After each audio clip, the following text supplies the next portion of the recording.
আপনারা নিশ্চিত হইতে পারবেন যে এই যে কোটি কোটি টাকা খরচ করে আপনারা ভবন নির্মাণ করতেছেন, আসলেও এই ভবনগুলো টেকসই হবে কিনা।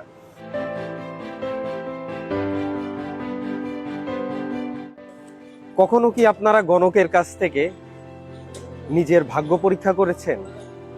মনে হয় না। ভাগ্য পরীক্ষার মাধ্যমে আপনার ভাগ্য ঠিক হোক বা ভুল হোক, আপনার ভবনের ভাগ্য কিন্তু আপনি ঠিকই পরীক্ষা করে বলতে পারবেন যে আপনার ভবনের ভাগ্যে কি ঘটতে চলেছে। আপনার ভবনের ভাগ্য পরীক্ষা 100% গ্যারান্টির সাথে করতে পারেন। এখন ভিডিও দেখে বলতে পারেন, ইঞ্জিনিয়ার সাহেব ভাগ্য পরীক্ষা করতে খরচ লাগে কয় টাকা? খরচ লাগে মাত্র 2500 টাকা। এখন আপনি অবাক হয়ে যেতে পারেন যে মাত্র 2500 টাকায় ভাগ্য পরীক্ষা? হ্যাঁ, এই ভাগ্য পরীক্ষাকে আমরা ইঞ্জিনিয়ারিং ভাষায় কংক্রিট সিলিন্ডার টেস্ট বলে থাকি। তো সিলিন্ডার টেস্ট এইটা আবার কি? ডিজাইনার যখন আপনার ভবন বা কোনো কাঠামো ডিজাইন করেছে, তখন কংক্রিটের প্রত্যেকটি মেম্বারের জন্য কতটুকু শক্তি নির্ধারণ থাকবে সেটি সে নির্ধারণ করে দিয়েছে। এখন ভাবতে পারেন যে ইঞ্জিনিয়ার সাহেব এগুলো কি বলছে। হ্যাঁ, এটা কিন্তু সত্যি। আমরা যে ঢালাইগুলো করে থাকি, স্ট্রাকচারাল ইঞ্জিনিয়ার প্রত্যেকটি মেম্বারের জন্য কত স্ট্রেংথ হবে সেটি মেনশন করে দেয়। যেমন সাপোজ আমার পেছনে আপনারা দুটি কলাম দেখতে পাচ্ছেন। এখন এই কলামের compressive strength 4000 PSI structural engineer নির্ধারণ করে দিয়েছে তার ড্রয়িংয়ে। কলামটা আমি যখন ঢালাই করেছি, যেই কংক্রিটটা দিয়ে আমি কলাম ঢালাই করেছি, সেই কংক্রিট দিয়ে আমি যদি এক সেট সিলিন্ডার মোল্ড তৈরি করি এবং 28 দিন পর 2500 টাকা খরচ করে আমি যদি বুয়েটে পাঠিয়ে চেক করে দেখি, ডিজাইনার আমার কলামের জন্য যেই নির্ধারিত PSI মেনশন করে দিয়েছিল সেই পরিমাণ শক্তি ওই সিলিন্ডার অর্জন করতে পেরেছে কিনা। যদি সিলিন্ডার সমপরিমাণ শক্তি অর্জন করতে পারে 28 দিনে, তার মানে আমার কলামও 28 দিনে সেম পরিমাণ শক্তি অর্জন করতে পেরেছে। নির্মাণের আসলে সব থেকে বড় স্ক্যাম হচ্ছে ঢালাই। এখন আপনারা বলতে পারেন যে ঢালাই কিভাবে সব থেকে বড় স্ক্যাম হয়, বা মানুষকে প্রতারণা করার জায়গা ঢালাই কিভাবে হতে পারে।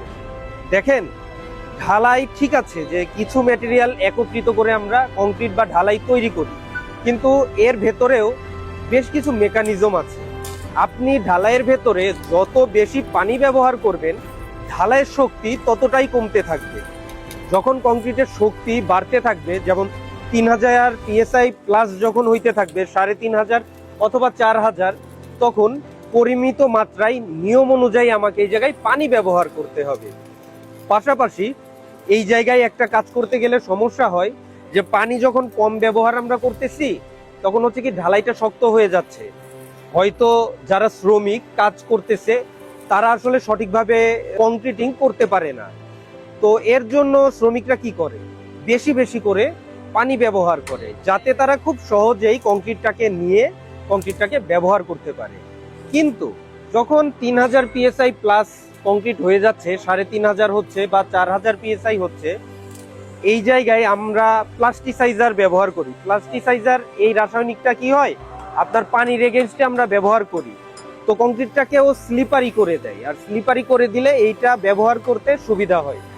আমি যেই মেম্বারই ঢালাই করি না কেন, হইতে পারে আমার কলাম, হইতে পারে আমার বিম এবং স্ল্যাব, হইতে পারে আমার সিঁড়ি, ডিজাইনার তার জেনারেল নোটসে প্রত্যেকটি মেম্বারের জন্য কম্প্রেসিভ স্ট্রেংথ ফিক্স করে দিয়েছে যে আপনারা এই মেম্বারের জন্য 3500 PSI কাউন্ট করে আপনারা এই জায়গায় কংক্রিটিং করবেন, বা 4000 PSI কাউন্ট করে এই জায়গায় কংক্রিটিং করবেন।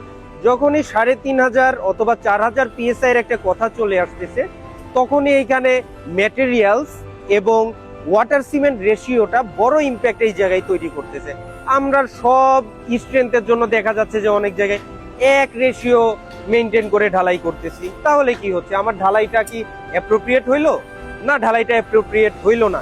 এটাই সব থেকে বড় স্ক্যাম, যে আপনি ম্যাটেরিয়াল হয়তো সেমই ব্যবহার করতেছেন, কিন্তু এই জায়গায় পানিটা অত্যাধিক পরিমাণে বাড়াইয়ে দিছে, আপনার কংক্রিটের স্ট্রেংথ আসবে না। তো এই জন্যই আপনাদেরকে আমি বলছি যে আপনারা নিজের ভাগ্য পরীক্ষা করেন বা না করেন কোনো সমস্যা নাই, কারণ আপনার ভাগ্যের চাকা কোন দিকে ঘুরছে এটা হয়তোবা কেউ সঠিকভাবে বলতে পারবে না বা অনুমান করতে পারবে না, কিন্তু আপনার ভবনের চাকা কোন দিকে ঘুরছে যদি আপনারা এই 2500 টাকা দিয়ে বুয়েট থেকে যদি কম্প্রেসিভ স্ট্রেংথ যদি চেক করেন, তাহলে অবশ্যই আপনারা নিশ্চিত হইতে পারবেন যে এই যে কোটি কোটি টাকা খরচ করে আপনারা ভবন নির্মাণ করতেছেন, আসলেও এই ভবনগুলো টেকসই হবে কিনা। ঢালাইয়ের স্ক্যাম থেকে বাঁচার জন্য অবশ্যই যেই মেম্বারটি ঢালাই করবেন সেই মেম্বারের কংক্রিট দিয়ে সিলিন্ডার মোল্ড তৈরি করবেন একসেট, এবং 28 দিন পরে বুয়েটে পাঠিয়ে দিবেন। এখন অনেকেই আমাকে জিজ্ঞাসা করতে পারেন যে ইঞ্জিনিয়ার সাহেব, মেম্বার যখন কাস্টিং করা হয় তখন সিলিন্ডার মোল্ড নাই একসেট তৈরি করলাম, এখন এইটার কি কোনো প্রসেস আছে বুয়েটে পাঠানোর আগে? হ্যাঁ, আপনাকে 28 দিন কিউরিং করতে হবে, এবং এই কিউরিংটা করার যে প্রসেস সেটা হচ্ছে আপনারা ডুবন্ত অবস্থায় এই সিলিন্ডারগুলো কিউরিং করবেন। 28 দিন আপনারা একটি ড্রামের ভেতরে হইতে পারে বা অন্য যে কোনো জায়গায় ফ্রেশ পানি থাকবে, তার ভেতরে 28 দিন আপনারা কিউরিং করবেন, ডুবন্ত অবস্থায় থাকবে। যেই দিন বুয়েটে আপনারা টেস্টের জন্য পাঠাবেন তার আগের দিন জাস্ট তুলে ফেলবেন, তুলে ফেলে আপনারা বুয়েটে পাঠিয়ে দিবেন। বাস, এই সিলিন্ডার মোল্ডগুলো এখন তৈরি বুয়েটে গিয়ে ভাগ্যের পরীক্ষা দিতে। সুতরাং আপনি খুব সহজেই জানতে পারবেন যে আপনার ভবনের ভাগ্যের চাকা আসলে কোন দিকে যাচ্ছে। বুয়েট থেকে রেজাল্ট চলে আসলেই আপনি নিশ্চিত হতে পারবেন আপনার কাজের গুণগত মান ঠিক আছে কিনা। সবাইকে অসংখ্য ধন্যবাদ, আজকে আসি, আল্লাহ হাফেজ।